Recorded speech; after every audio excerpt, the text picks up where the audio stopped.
Shout out to the Sister Circle that all showed up to support tonight. Thank you for being in the house.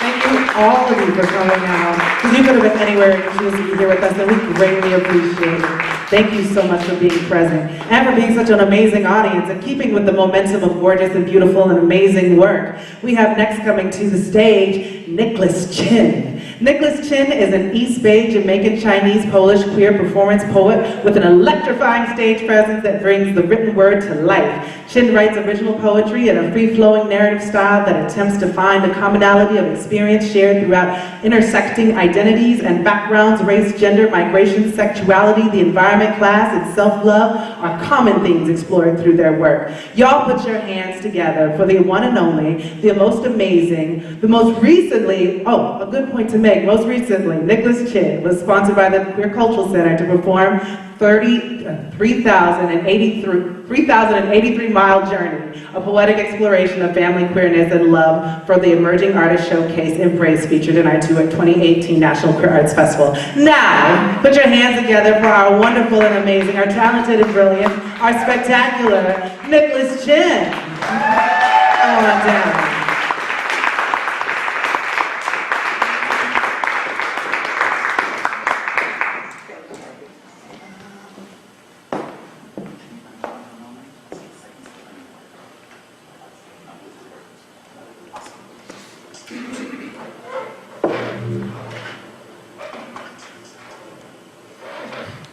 So this is a piece from the 3,083-mile journey. This is the title piece, entitled 3,083 Miles.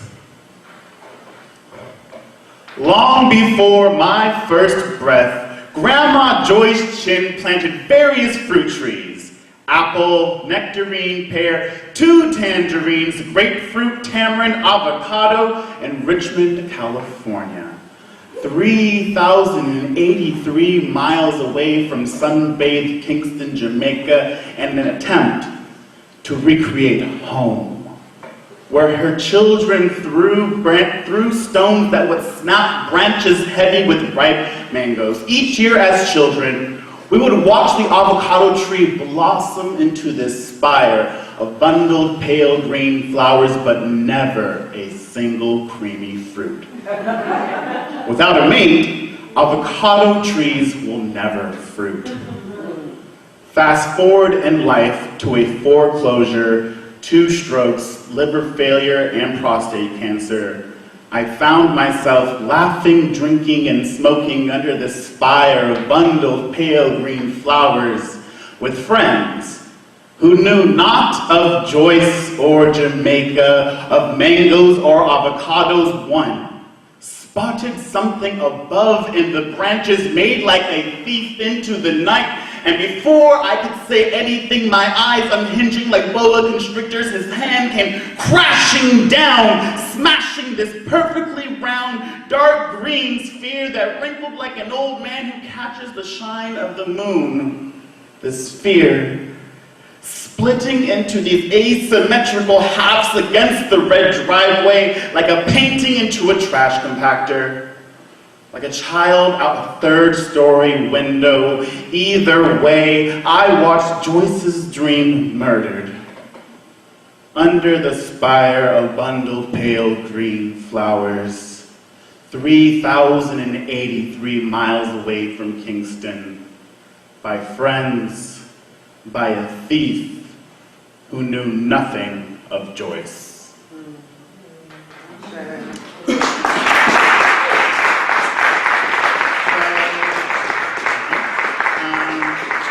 changed my mind at the very, very last moment, and I wanted something a little more, not that what I thought before wasn't going to be uplifting after something like that, but this one's entitled Thorn. He says he has Caribbean Chinese cousins like me, brown-skinned, crossroads of the world. Says we could almost be brothers, actually, in between gasping breaths when we somehow manage to pull our lips, our mustaches from one another. I say, I think you're hot. Like embers in the blue mountains stoked by free maroons meant to jerk wild boar stock 3 days to slay, like curry goat, right out the pot, bone split open by cleaver marrow to be sucked out. Come on now. Yes. He says, I know, with a laugh, so I punch hard his left nipple so skin, fat, muscle, bone, and heart would know I am not only here for his amusement. He says that it might be some kind of narcissism, the longing in his eyes as he looked down on me. Is that messed up?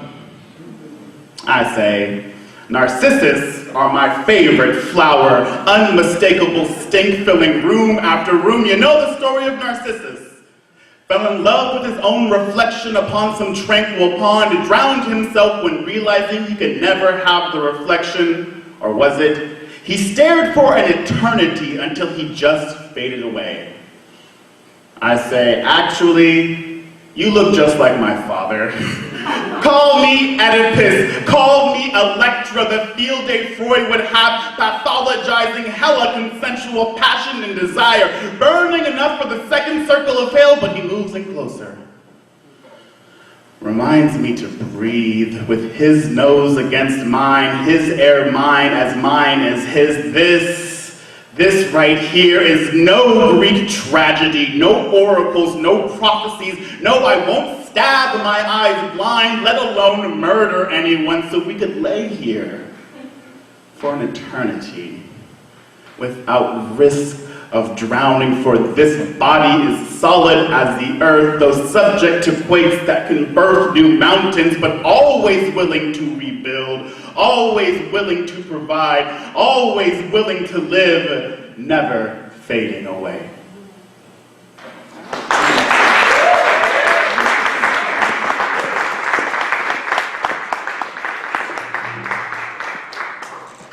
Y'all give it up one more time for Nick.